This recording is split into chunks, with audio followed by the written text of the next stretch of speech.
Урматтуу мекенештер, Россияда мигранттарга көзөмөл күчөтүлдү. Россиянын аймагында тиешелүү документтериңиз жок жүрүүдөн абайлаңыз. Каттоого туруу, регистрация, ННН, ДМС, ОМС, СНИЛС, медкнижка, эмгек келишими, кара тизмеден текшерүү, башка тилге которуу, иш кагаздарда көйгөй болсо кайрылыңыздар. Албетте официалдуу.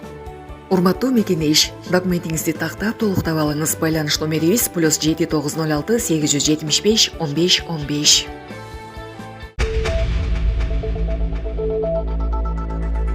Өзбек блогеринин Кыргызстан жөнүндө айткан терс пикири кызуу талкууга түштү.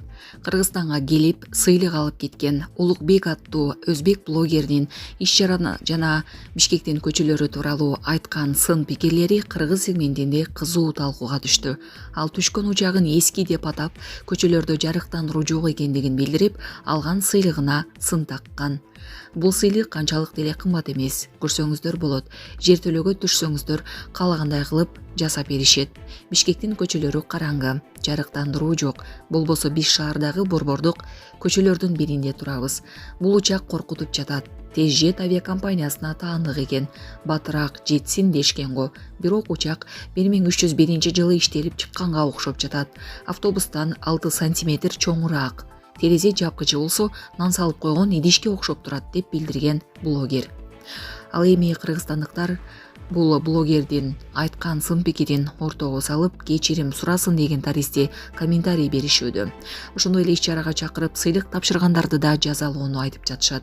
Беле кетсек, блогер жакында эле музыка телеканалы тарабынан уюштурулган иш-чарада жыл мыктысы аталып, диплом жана статуэтка менен сыйланган. Булак супер кежи. Жүзүн жаап жүргөндөргө 20 000 сом айып салынат. Ага Бекешев каршы чыкты. Бүгүн 26 декабрдагы жогорку кеңештин жыйынында депутат Дастан Бекешев дин тууралуу мыйзам долбоорунда жүзүн жаап жүргөн жаранга салынчу 20 000 сом айыптын өлчөмү көп экенин айтып сынга алды. Эл өкүлү аны 5 000 сомго түшүрүүнү сунуштады.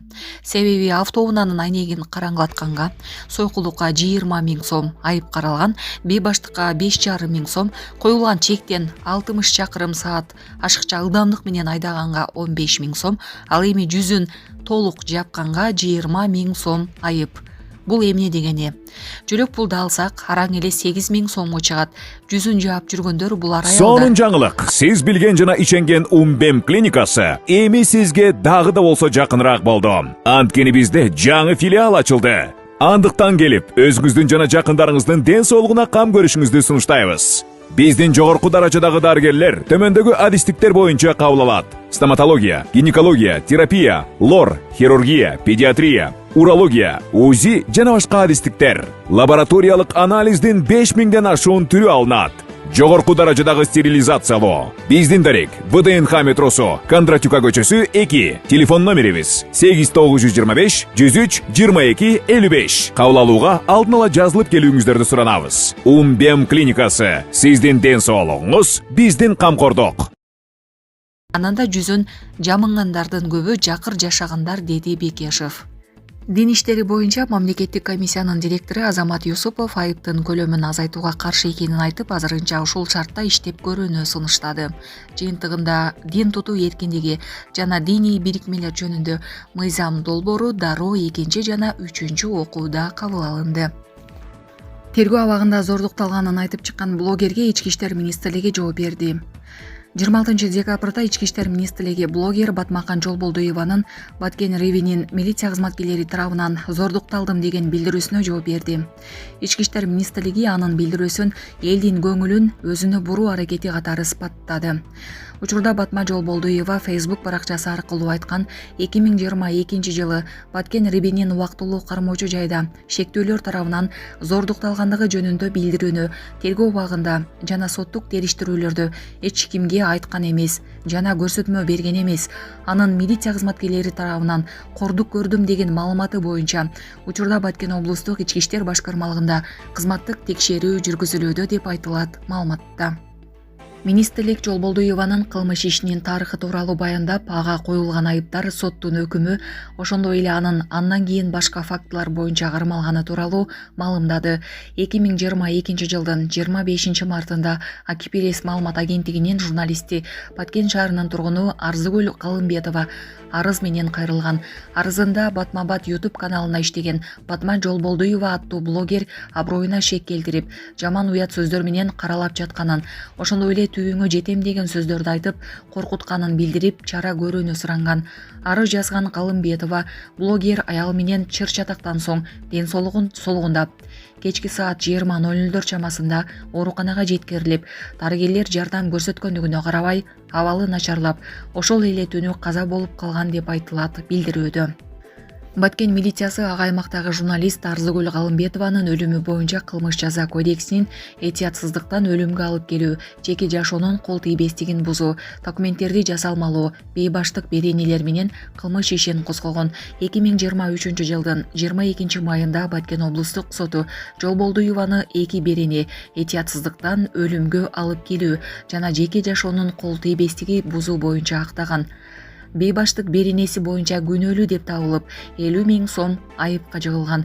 Документтерди жасалмалоо беренеси менен 2 жылга эркинен ажыратылып, жаза өтөөдөн бошотуу менен 1 жылга пробациялык көзөмөл белгиленген.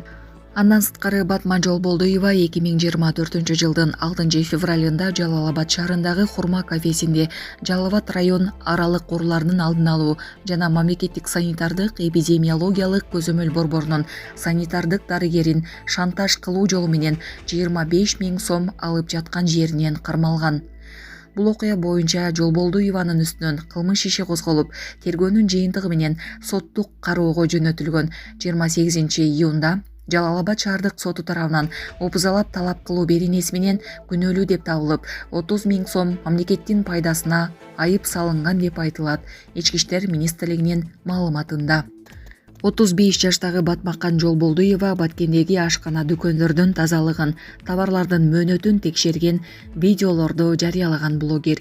Ал 2022 жылы мартта камалып, ошол эле жылдын 19 августунда үй камагына чыккан. Беле кетсек, кечээ блогер Батмакан Жолболдуева Facebook баракчасы аркылуу 2022 жылдын жазында Баткендеги СИЗОдо зордукталганын айтып чыккан.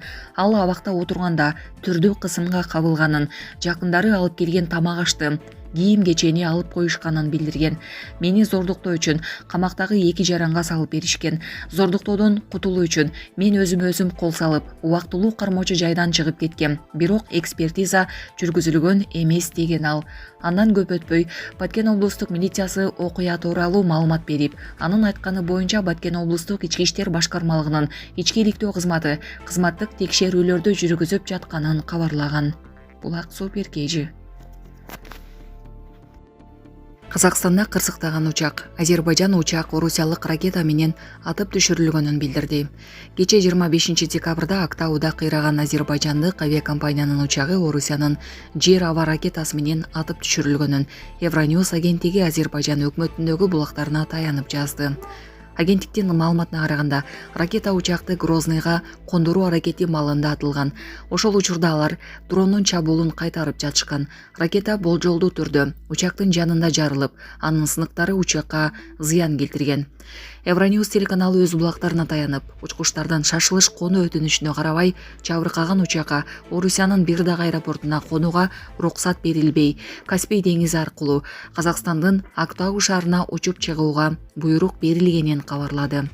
Эскерте кетсек, 25 декабрда жергиликтүү убакыт боюнча саат 11:30да Бакудан Грозныйга учуп келе жаткан Азербайжан аба жолдорунун учагы Актау шаарынан 3 чакырым алыстыкта кулап түшкөн. Учактагы 38 жүргүнчү каза болуп, 29 жаран, анын ичинен 3-өсү жаш балдар бейтапканага түрдүү жаракаттар менен жеткирилгени айтылган. Алып баруучуларды микрофон менен чапкан окуя. Жабыркаган кыз кийинки кадамын билдирди. Бишкекте тойканалардын бириндеги иш-чарада катышуучулардын биринин агрессиясына кабылган алып баруучу кыз Керемет Сабыржанова социалдык тармактагы баракчасы аркылуу билдирүү жасап, укугун коргой турганын айтты. Бул өткөн соңку жагымсыз окуядан кийин эми гана билдирүү жазууга дарманым жетти. Колдооңуздар үчүн ар бириңиздерге ыраазычылык билдирем. Мен аял затына карата мындай өтө жагымсыз терс окуялар кайталанбаш үчүн мыйзамдуу укугумду коргойм. Башымдын оорук сугунунан дагы деле эркек кишинин агрессивдүү кебетеси, соккусу көз алдымдан кетпей, психологиялык, моралдык жактан жабыркадым. Видеонун тарап кетиши да мага оңой болгон жок. Учурда абалым канааттандырарлык, талаптагыдай медициналык текшерүүлөрдөн өтүп жатам деп жазды ал.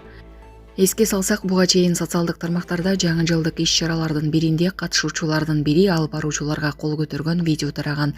Окуя 22 декабрда Борбор калаадагы ресторандардын биринде орун алган. Видеодон ал адам алгач алып баруучу баланын колунан микрофонун жулуп алып башка чаап жиберген. Андан соң кызга кол көтөргөнүн көрүүгө болот. Окуядан көп өтпөй ал жарандык активист Элимбек Исраилов экени белгилүү болгон. Ал жасаган иши үчүн кечирим дагы сураган болчу. Көп өтпөй Бишкек шаардык милициясы Исраилов кармалып, майда бейбаштык негизинде башка бирөөнүн мүлкүн жок кылуу же зыянга учуратуу менен коштолгон кылмыш ишинин негизинде кармалган. Актауда кулаган учак. Каза болгондордун жакындарына кенемде төлөнөт. Азербайджан Airlines авиакомпаниясы Актаудагы учак кырсыгында каза болгондордун жана жабыркагандардын үй бүлөлөрүнө кенемде төлөп берет. Бул тууралуу авиакомпаниянын социалдык тармактагы баракчасына жарыяланды. Маалыматка ылайык, ар бир жабырлануучу 20 000 манат өлчөмүндө компенсация төлөп берүү чечими кабыл алынды. Каза болгон жарандардын ар биринин үй бүлөсүнө 40 000 манаттан $23,5 миң ашык жардам көрсөтүлөт. Бардык жүргүнчүлөр Азербайжандын мыйзамдарына, эл аралык практикага ылайык камсыздандыруу төлөмдөрүн алышат деп белгиленет. Эскерте кетсек, 25 декабрда жергиликтүү убакыт боюнча саат 11:30 Бакудан Грозныйга учуп келе жаткан Азербайжан аба жолдорунун учагы Актау шаарынан 3 чакырым алыстыкта кулап түшкөн. Анда 62 жүргүнчү, 5 экипаж мүчөсү болгон. Анын ичинен 37си Азербайжандын жарандары. Мындан тышкары 6 казакстандык, 3 кыргызстандык жана 16 орусиялык жаран болгон. Учактагы 38 жүргүнчү каза болуп, 29 жаран, анын ичинен 3-өсү жаш балдар бейтапканага түрдүү жаракаттар менен жеткирилгендиги айтылган. Белгилүү болгондой, кыргызстандык жарандардын баары кыйроодон аман калышканы маалымдалган. Садыр Жапаров аскер бөлүктөрүнө көчүрмөн тууларды тапшырды. Бүгүн 27 декабрда президент Садыр Жапаров Ош облусуна жумуш сапарынын жүрүшүндө 3 аскер бөлүгүнө көчүрмөн тууларды тапшырды. Бул тууралуу өлкө башчынын басма сөз кызматы кабарлады.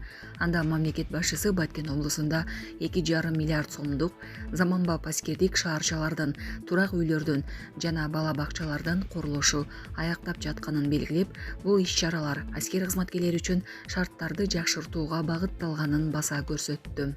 Мурас айылындагы номер 35524 аскер бөлүгүнүн курулушу аяктап калды. Ошондой эле Рават айылындагы номер 12545 аскер бөлүгүндө иштер уланууда. Мындан тышкары Бужум айылында номер 52870 аскер бөлүгүндө аскер кызматкерлеринин үй бүлөлөрү үчүн алардын социалдык турмуштук шарттарын жакшыртуу максатында 60 батирлүү турак жай салынып жатат деп жазылат маалыматта. Жапаров номер 12861 аскер бөлүгүндө баазы 47,863,000 сомдук аскер техникаларын оңдоо, тейлөө базасы ачылганын айтты.